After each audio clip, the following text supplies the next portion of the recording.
आज जो टॉपिक हम लोगों ने पढ़ना है that is the salivary gland. बेटा फॉर्म एंड फंक्शन 2 का हम लोग टॉपिक पढ़ रहे हैं। आज इन डिटेल हम लोग सलाइवरी ग्लैंड्स को डिस्कस करेंगे और इसोफेगस का डिस्कस करेंगे।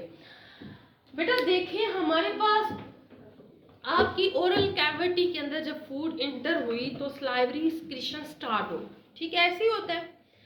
अब देखिए आपने फूड इनटेक किया और उसके साथ सलाइवा मिक्स हुआ, ठीक है, तो डाइजेशन स्टार्ट हो गई। अब ये सलाइवा आया कहाँ से, इसको हम इन डिटेल पढ़ें। बेटा हमारी ओरल कैविटी के अंदर 3 पेयर्स ऑफ ग्लैंड्स प्रेजेंट होते हैं which are known as salivary glands.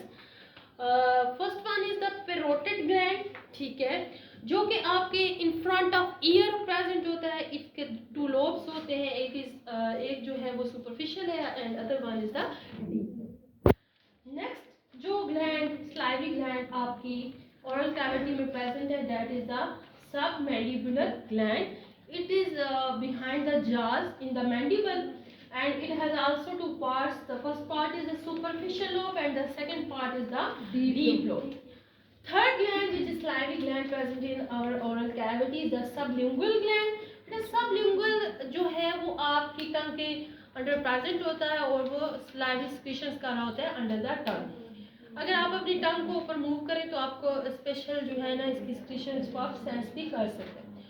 What is the role of the salivary glands? Salivary glands का first role for the production of they are present for the production of saliva. Saliva moistens the food to for easy intake for swallowing, and it contains the enzyme which is known as the salivary amylase which will digest the carbohydrates. It also helps to maintain the pH of the food. Like बेटा वो से bicarbonate ions होते हैं saliva में, अगर आप acidic food ले रहे हो तो वो उसको क्या करेंगे, न्यूट्रलाइज कर देंगे।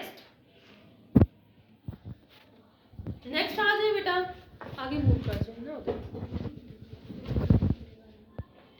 चलिए अब देखिए बेटा, अब सलाइवरी सिक्रीशंस के हम लोगों ने 3 ग्लैंड्स को डिटेल में पढ़ लिया जो कि सलाइवरी ग्लैंड्स है। अब हम लोग ये पढ़ेंगे कि किस तरह से सलाइवा की जो सिक्रीशंस है वो किस चीज से ज्यादा इनहांस होती। अगर जैसे आपने फूड इंटेक किया, आप जैसे ही फूड का इंटेक करते हो, इंजेस्ट करते हो फूड को, तो आपकी ओरल कैविटी में सलाइवा की सिक्रीशन स्टार्ट हो जाती है। उसके बाद अगर आप सुनते हो, इवन कि आप फूड के बारे में सुनते हो फलाना बिरयानी खा रहा है, तो फौरन से तभी सलाइवरी सिक्रीशन स्टार्ट होती है। इसके अलावा बेटा स्मेल से भी सलाइवरी सिक्रीशन स्टार्ट हो जाती है, मुंह में वाटरिंग ऑफ माउथ स्टार्ट हो जाता है, मुंह में पानी आने लग जाता है। अब सलाइवरी सिक्रीशन डिक्रीज किस वजह से होती है, वो होती है स्ट्रेस की वजह से। जब भी आप टेंशन में होते हो, आपका अलग एकदम से आप फील करते हो आपका मुंह खुश्क हो गया, आप टेंशन में, परेशानी में है, फाइट एंड फ्लाइट मोड में आपकी बॉडी, तो क्या होता है आपकी सलाइवरी सिक्रीशंस डिक्रीज हो जाती है। ठीक है बेटा, यहाँ पे इस डायग्राम में जरा इसको जूम कर लें। इस डायग्राम में मैंने आपको सबलिंगुअल ग्लैंड्स के बारे में बताया जो कि अंडर द टंग्स है, सबमैंडिबुलर ग्लैंड्स के बारे में बताया जो कि बिहाइंड द जॉस है, और पेरोटिड ग्लैंड का बताया है जो कि इन फ्रंट ऑफ ईयर है। आई होप कि इस डायग्राम से आपको कंप्लीटली जो सलाइवरी ग्लैंड्स हैं उनको कॉन्सेप्ट क्लियर हो गया होगा। आगे हम लोग ईसोफेगस पढ़ते हैं। What is oesophagus? Esophagus is basically a muscular tube. It is made up of muscles. And which type of muscles? Smooth muscles. क्योंकि ये हमारे वॉलेंट्री कंट्रोल में नहीं होती, इनवॉलेंट्री कंट्रोल में होती है। ठीक है, आपको पता है जैसे आपने आपकी फूड फैरिक्स में गई, वहां से क्या होता है, ईसोफेगस उसको पेरिस्टालसिस मूवमेंट से लेके जाती है आपके स्टोमक तक। ठीक है, तो बेटा याद रखना है वो पार्ट डाइजेस्टिव सिस्टम का जहाँ पे कोई भी डाइजेशन नहीं होती उसको हम क्या कहते हैं, ईसोफेगस। अच्छा, ईसोफेगस के लोअर मोस्ट, जहाँ से देखिए ये अगर ईसोफेगस आ रही है, आगे स्टोमक स्टार्ट हो, ठीक, तो यहाँ एंड पे ना, बिल्कुल एंड पे आपको लैस मिलेगा। अभी कपड़ों वाली लैस नहीं है, ये है लोअर ईसोफेगल स्फिंक्टर है। ठीक है, यहाँ से ये क्या करता है, जैसे ही ना ईसोफेगस से स्टमक में फूड एंटर होती है ना, ये फौरन से बंद हो जाता है ताकि अब स्टमक के अंदर HCl रिलीज होगा for the digestion of proteins. तो कहीं ये एसिड, क्योंकि यहाँ से तो वो से और सिक्रीशंस है, गैस्ट्रिन है, डिफरेंट सिक्रीशंस है जो स्टमक को तो एलसीएल से बचा रही है, लेकिन वो इसोफेगस को तो नहीं बचाएंगी ना। तो यहाँ से अगर बैक फ्लो हो जाए, एसिड का बैक फ्लो हो जाए, स्टमक से एसिड का बैक फ्लो हो जाए किधर, इसोफेगस में, तो इस डिजीज को हम गर्ड कहते हैं। मैं खुद भी इसकी पेशेंट हूँ, इसलिए मुझे इसका डिटेल में पता है कि गर्ड में बेटा ऐसे होता है जिसमें गैस्ट्रो इसोफिगल रिफ्लेक्स डिजीजेस को हम लोग कहते हैं। इसमें आपका स्टमक का जो कंटेंट होता है, एसिडिक कंटेंट, वो आपके इसोफिगस में मूव करने लग जाता है और आपको ऐसा लगता है जैसे मेरी यहाँ से लेके ना सारे स्टमक तक की नाली अंदर से दुख रही है, ऐसी फीलिंग आती है, क्योंकि वो ना एसिड से डैमेज हो जाते हैं और इवन कि मुंह के अंदर भी आपके छाले बनने लग जाते हैं, क्योंकि बाद बात वो आपके इसोफिगस से होके ना आपके मुंह में आ जाते हैं। और अक्सर ये गर्ड आपको, ये रिफ्लेक्स आपको रात को सोते हुए फील होता है अचानक से, इवन कि मतलब बंदे की आंख खुल जाती है कि मुंह में कड़वाहट आ जाती है और जब आप सुबह उठते हो तो आपके मुंह के अंदर काफी छाले बन जाते हैं। ठीक है, तो अब क्या है, अब इसकी गर्ड की क्या रीजंस है बेसिकली बेटा।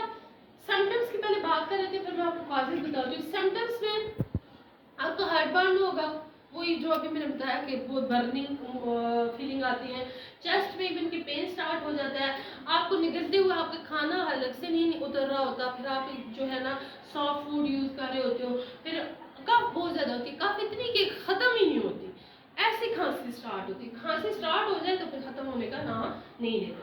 अब ये होता क्यों होता बेटा, इसके ना नंबर ऑफ रीजंस है। ठीक है, फर्स्ट रीजन, आप अगर बहुत ज्यादा ले रहे हो जी, आप इनटेक कर रहे हो बहुत ज्यादा फास्ट फूड का, जंक फूड का, ठीक है, आप ब्रिवेजेस यूज कर रहे हो, आप ड्रिंक्स यूज कर रहे हो, तो एक तो इससे डैमेज हो सकता है। दूसरा बेटा, बाजू का स्ट्रेस भी बड़ा डैमेज कर रहा होता है आपको। जहाँ तक मैं समझती हूँ तो मैं तो फास्ट फूड नहीं यूज करती, लेकिन मुझे ना स्ट्रेस ने ऐसे किया।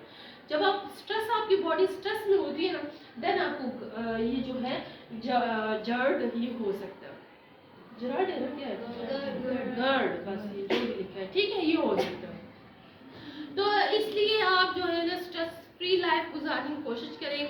अब ट्रीटमेंट में ये है कि आप अपना लाइफस्टाइल चेंज करें, वही अगर स्ट्रेस है तो उसको, अपनी बॉडी को स्ट्रेस फ्री करें, अपनी लाइफस्टाइल में चेंजेस लाएं, जंक फूड को अवॉइड करें, मेडिकेशंस जो डॉक्टर पे कहते हैं आपने कोर्स करना है, बाकायदा 3 महीने का कोर्स देते हैं, मेडिकेशंस लें टाइम पे लें।